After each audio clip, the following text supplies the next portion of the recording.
In the early 1600s, one company became so powerful it could wage wars, mint coins, build cities, and decide the fate of nations.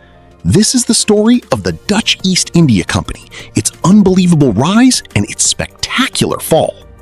To understand how it happened, picture Europe around 1600.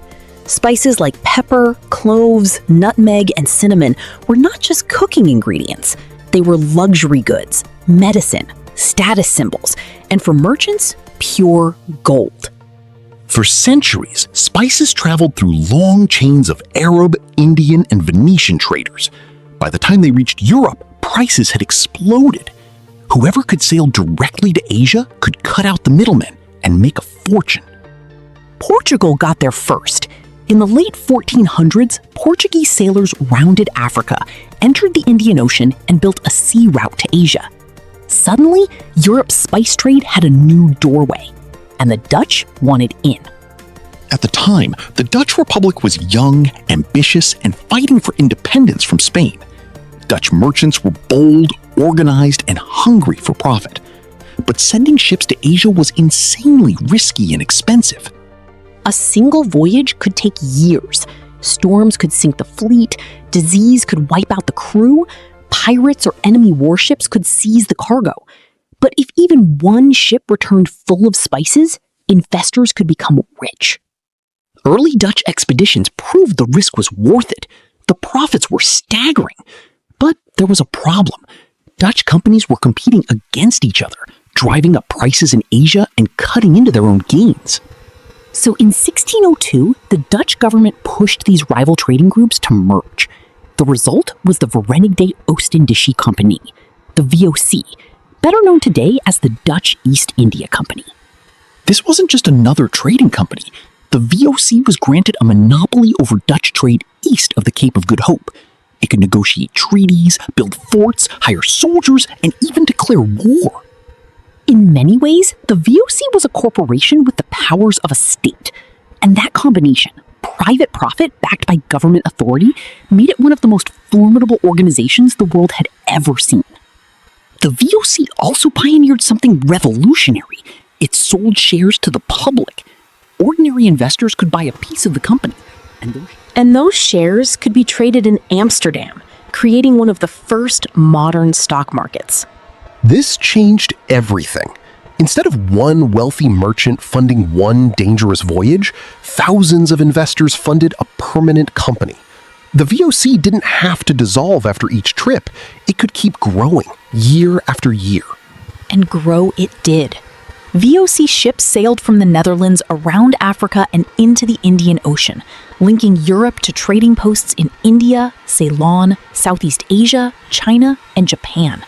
It became a global machine. But the real prize was the Indonesian archipelago, especially the Spice Islands. Tiny islands like Banda produced nutmeg and mace, spices so rare and valuable that Europeans were willing to cross the world for them. At first, the VOC tried to trade, but trade quickly turned into control. Company leaders wanted exclusive access, fixed prices, and obedience from local rulers. If diplomacy failed, they were ready to use violence. The most infamous example came under Jan Pieterszoon Koon, a ruthless VOC governor-general. In the Banda Islands, resistance to Dutch monopoly was met with brutal force, mass killings, deportations, and the destruction of local society. It is impossible to talk about the VOC's rise without facing this reality. Its wealth was not built by clever accounting alone. It was built through coercion, conquest, forced labor, and the violent reshaping of Asian trade. In 1619, Koon captured the port city of Jayakarta and rebuilt it as Batavia, the VOC's Asian headquarters. Today, that city is Jakarta. Back then, Batavia became the beating heart of Dutch power in the East. From Batavia, the company managed a vast network. It did not simply ship spices to Europe. It traded textiles from India, silver from Japan, tea and porcelain from China, and countless goods moving between Asian markets. That was one secret of the VOC's success. It learned to profit inside Asia, not just between Asia and Europe. Company ships carried goods from one Asian port to another, turning regional trade into corporate revenue. The VOC's ships were engineering marvels of their time. The Dutch Vloot, with its large cargo hold and efficient crew size, helped lower shipping costs. More cargo, fewer sailors, bigger profits. That was the equation. Back in Amsterdam, investors loved the results. VOC shares paid dividends, sometimes in cash, sometimes in spices. Imagine opening your investment return and receiving sacks of pepper instead of a bank transfer. The numbers were astonishing. At its peak, the VOC employed tens of thousands of people, operated hundreds of ships, and maintained forts, warehouses, and offices across thousands of miles. It was arguably the first true multinational corporation. The company even had its own symbol, the interlocked letters V, O, and C. That logo appeared on coins, cannons, warehouses, documents, and ship flags. It was branding before modern branding had a name. For the Dutch Republic, the VOC brought wealth and prestige. Amsterdam became a financial powerhouse. Dutch art, banking, shipbuilding, and global trade flourished together in what historians call the Dutch Golden Age. But every empire has a shadow. The VOC's hunger for monopoly meant it often destroyed competition instead of simply outperforming it. It uprooted communities, controlled harvests, and punished anyone who challenged its grip on spices. To keep prices high, the company sometimes restricted production. In parts of the Spice Islands, trees were cut down to prevent extra supply. Scarcity was not an accident. It was a business strategy, enforced by force. For decades, this system worked financially. The VOC had ships, guns, capital, and political backing. It could absorb losses that smaller traders could not.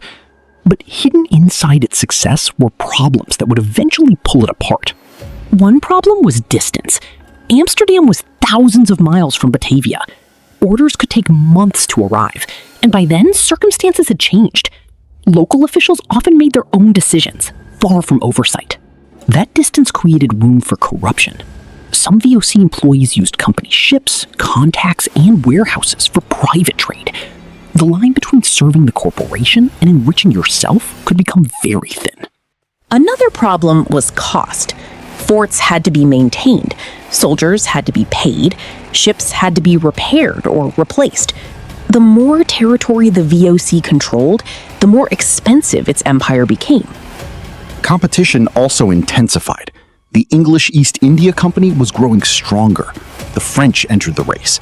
Asian merchants remained active and resilient. The VOC was powerful, but it never controlled the entire ocean. Meanwhile, European tastes began to shift. Spices were still valuable, but the biggest growth moved toward tea, coffee, sugar, and textiles. The VOC adapted, but its original spice monopoly was no longer the unstoppable engine it once was. The company's structure became another weakness. The VOC had regional chambers in different Dutch cities, powerful directors, and layers of bureaucracy. What had once been innovative increasingly became slow, rigid, and resistant to change. And while the VOC looked rich from the outside, its finances were often fragile. Dividends kept investors happy, but debt mounted behind the scenes. The company was borrowing to maintain an image of strength. By the 1700s, the VOC was still enormous, but it was aging. Like a huge ship covered in barnacles. It could move, but not quickly. Every decision carried the weight of past commitments. Then came war. The Dutch Republic fought repeated conflicts with Britain and France. War disrupted shipping, raised insurance costs, and exposed VOC vessels to capture. A trading company depended on secure routes, and security was disappearing. The Fourth Anglo-Dutch War from 1780 to 1784 was devastating. British forces seized Dutch ships and overseas posts. Trade collapsed. The VOC lost revenue exactly when it needed money most before. After the war, the company was drowning in debt. Its ships were fewer, its warehouses emptier, and its reputation damaged. The organization that once seemed unstoppable now needed government support just to survive. Political change made things worse. Revolutionary ideas were spreading through Europe. The Dutch Republic itself was unstable. In 1795, the Batavian Republic replaced the old government, and the VOC's privileged position began to crumble. By this point, the VOC was no longer a bold engine of expansion. It was a debt-ridden relic, tied to an older world of monopolies, private armies, and chartered privilege. The age that created it was ending. In 1799, the Dutch East India Company was formally dissolved. Its remaining possessions, debts, and responsibilities were taken over by the state. The corporation that had once acted like a country was swallowed by one. So what brought it down? Not one single disaster, but a chain reaction. Corruption, debt, bureaucracy, military costs, changing markets, fierce competition, and war. The very scale that made the VOC powerful made it hard to save. Its rise was built on innovation. Shared investment, permanent capital, global logistics, and sophisticated finance were genuinely groundbreaking. In that sense, the VOC helped shape the modern corporate world. But its rise was also built on exploitation. Behind the ledgers were people forced into systems they did not choose. Behind the dividends were communities disrupted, controlled, or destroyed in the pursuit of monopoly profit. That is why the VOC's legacy is so complicated. It was a financial pioneer, a maritime powerhouse, and a ruthless colonial force. It shows how innovation and violence can exist inside the same institution. Today, the VOC is often remembered as the first multinational corporation. But it was also a warning. When profit is backed by military power and protected from accountability, commerce can become empire. The Dutch East India Company rose because it mastered risk, capital, ships, and global trade. It fell because power became expensive, corruption spread, and the world changed. Its story is not just history. It is a mirror.